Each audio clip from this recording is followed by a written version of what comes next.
Hello everyone. सो हम लोग पढ़ रहे थे क्लास 11 का chapter number 1 the living word. उसका एक लास्ट टॉपिक हम लोगों का बचा है टैक्सोनॉमिकल एड्स। अभी टैक्सोनॉमिकल एड्स क्या है, जैसे कि हमने डाइवर्सिटी के बारे में पढ़ा, ठीक है, टैक्सोनॉमी के बारे में पढ़ा, लाइक कैटेगरीज होती हैं।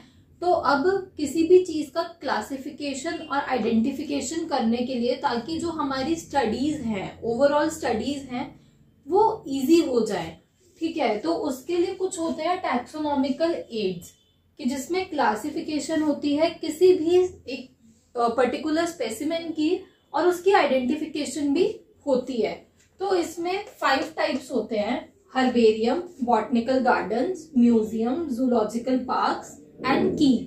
तो इसमें से ये जो 3 चीजें हैं, botanical garden, museums, zoological parks, ये सब आप लोगों ने बचपन में या मतलब कभी भी विजिट किया होगा, है ना। जैसे बॉटनिकल गार्डन में आप लोग क्या देखते हो कि लिविंग प्लांट्स होते हैं वहां पे, राइट। और म्यूजियम्स में भी बहुत सारी ऐसी इंफॉर्मेशन होती है जो हम लोगों को प्रोवाइडेड होती है। जूलॉजिकल पार्क बेसिकली जू, जहाँ पे बहुत सारे एनिमल्स होते हैं, ठीक है, केज में होते हैं, और की मतलब उस पर टैग लगा होता है कि ये लायन है, ये टाइगर है, दिस। तो ये छोटे बच्चों के लिए ज्यादा होता है, जो जू वगैरह होता है घूमने के लिए। First is herbarium. तो हर्बेरियम क्या होता है? हर्बेरियम में हम प्लांट्स को प्रिजर्व रखते हैं, ठीक है। प्लांट्स कैसा होता है, प्लांट जो होता है वो कैसा होता है? ड्राइड। पहले उसको ड्राई करते हैं, देन उसके बाद उसकी प्रॉपर प्रेसिंग होती है, और प्रेस करने के बाद उसको एक शीट पे चिपका दिया जाता है। उस पे काफी सारे ना लेबल्स होते हैं, जैसे कि अभी मेरे पास एक हर्बेरियम शीट है नहीं, बट मैं वरना आप लोगों को दिखाती कि क्या होता है कि एक शीट पे हम लोग प्लांट को ड्राई करके पहले सुखा लेंगे, उसके बाद प्रेस करके चिपका देते हैं। फिर उसके बाद उसके बॉटम में एकदम कॉर्नर में एक वो लगाया जाता है लेबल। तो लेबल में क्या होता है कि कलेक्टर का नाम क्या है, कौन सी यूनिवर्सिटी से है, कहाँ से है, ठीक है, और उसका जो भी प्लांट है उसका बॉटनिकल नेम क्या है, और date, place, name of collector, family, ठीक है। तो ये सब कुछ उस फैमिली मतलब उस प्लांट की क्या फैमिली है, ठीक है, इसके बारे में इंफॉर्मेशन होती है बेसिकली, ठीक है। तो ये इससे भी हमें हेल्प मिलता है। अब मान लीजिए कि कोई भी जैसे कि लैबोरेटरीज वगैरह होती हैं, उनको कुछ स्टडी वगैरह करना है मटेरियल, तो ये थोड़ी है कि वो पूरे प्लांट की बार बार वो करेंगे, लाइक आइडेंटिफिकेशंस निकालेंगे कि ये कौन सी फैमिली से बिलोंग करता है, इसके क्या क्या यूजेस हैं, क्या क्या नहीं है।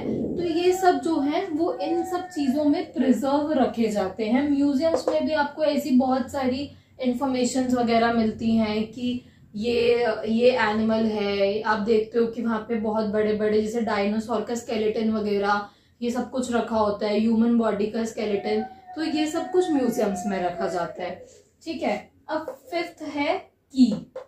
अच्छा, बॉटनिकल गार्डन्स में क्या है कि वहां पे कलेक्शन ऑफ लिविंग प्लांट्स होती है, ये तो हमें पता ही है। तो आपकी जो एनसीईआरटी की बुक है उसमें 3 बॉटनिकल गार्डन्स के नाम दे रखे हैं। एक तो क्यू में है, इंग्लैंड में, ठीक है, इंडियन बॉटनिकल गार्डन है, और नेशनल बॉटनिकल रिसर्च इंस्टीट्यूट है लखनऊ में, ठीक है। तो ये भी याद कर लेना आप लोग एक बारी। एंड 5th इज की। अब की में क्या है कि किसी भी प्लांट की और एनिमल की आइडेंटिफिकेशन करें हम, उसकी किसी भी चीज से सिमिलैरिटी या डिससिमिलैरिटी लिखते हुए, ठीक है। मान लीजिए कि हम 2 चीजों को कंपेयर कर रहे हैं, तो उसके बेसिस पे ये जो होती हैं कीज होती हैं। अब ये जो की होती है उसमें जितनी भी स्टेटमेंट्स लिखी जाती हैं उनको हम लीड बोलते हैं, ठीक है। और एक चीज होती है कपलेट। ये जो की होती है वो किस पे बेस्ड होती है? कपलेट पे बेस्ड होती है, कि उसमें जो कॉन्ट्रास्टिंग कैरेक्टर्स हैं इन पेयर में हम लोग लिखते हैं, कि जैसे कि इस प्लांट में ये है कॉन्ट्रास्टिंग, इस प्लांट में ये है, तो हम पेयर में लिखेंगे और कॉन्ट्रास्टिंग कैरेक्टर्स होते हैं। अब इससे क्या होता है कि हमें कौन सी चीज यूज करनी है, like acceptance, of one and rejection of another, कि हम इसको इस चीज के लिए यूज कर सकते हैं पर इस चीज के लिए नहीं कर सकते हैं। ठीक है, तो हम ऐसे ही किसी भी दो प्लांट्स को कंपेयर करते हैं। ठीक है, तो इस वीडियो में ज्यादा कुछ नहीं था, जस्ट एक new information for herbarium and की ये तीनों चीजें तो बहुत मतलब सब लोगों को पता ही होगा कि बॉटनिकल गार्डन्स, म्यूजियम, जू, जिनको हम जूलॉजिकल पार्क बोलते हैं, जैसे कि एक जिम कॉर्बेट नेशनल पार्क है, वहां पे भी अगर आप जाओ तो बहुत सारे वहां पे कोई सफारी टाइप होती है ना, तो वहां पे क्या है कि आपको बहुत सारे लिविंग एनिमल्स वगैरह दिखाए जाते हैं कि यहाँ पे हमें जाते हुए दिखेगा, ऐसे होगा वैसे होगा। उन लोगों को साइट्स भी पता होती हैं कि कहाँ पे कौन सा एनिमल दिख सकता है। जरूरी नहीं है वैसे कि केज में ही हो जू में एनिमल्स। ठीक है, तो ऐसे भी होते हैं कि जहाँ पे अब तो खुला छोड़ देते हैं उन एनिमल्स को नेशनल पार्क्स वगैरह में। ठीक है, तो ये चैप्टर हमारा यहाँ पे खत्म होता है। नेक्स्ट वीडियो में हम नेक्स्ट चैप्टर स्टार्ट